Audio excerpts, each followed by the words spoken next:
এখন না হয়েছে মাস্টার, না হয়েছে ভালো টি মেকার। এখন এই যে বাংলাদেশের পড়াশোনাটা 80% মানুষের ক্ষেত্রে যেটা বার্ডেন তার লাইফে, ইভেন তার প্রোডাক্টিভিটি নষ্ট করে। এটা একটা ছোট গল্প বলি। আমি একটা বাংলাদেশের বড় কোচিংয়ে দীর্ঘদিন ধরে ক্লাস নিয়েছি।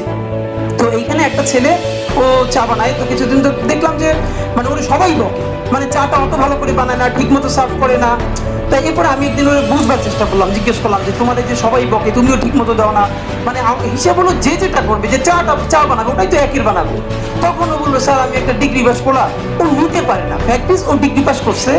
এখন এই ডিগ্রি পাস ওর যা প্রত্যাশা, এতে ও ডিগ্রি পাসের কোনো চাকরি তো পাইতেছে না। তাহলে তো করতেছে 8 পাসের একটা, মানে 8 পাস করে যে চাকরিটা করার কথা এইটা। এখন ফলে যেটা হইতেছে, ও যেহেতু ডিগ্রি পাস করে ফেলতেছে, এখন চাটাও ভালো বানাইতে পারতেছে না, আর ডিগ্রি যে একটা সার্টিফিকেট নিচ্ছে ওই অনুযায়ী কোনো চাকরি করতে পারতেছে না। ফাইনালি কি হইতেছে, ওর চেয়ে যে 8 পাস করা ছেলেটা অনেক ভালো চা বানায় এবং ওর ইনক্রিমেন্ট দ্রুত হয়। আর ও মোড়ামুড়ি করে চা দেয় না, ডালি করে বামে করে। ও চিন্তা করে আমি একটু ভালো পড়াশোনা করলে তো আমি তো মাস্টার হইতে পারতাম। এখন না হয়েছে মাস্টার, না হয়েছে ভালো টি মেকার।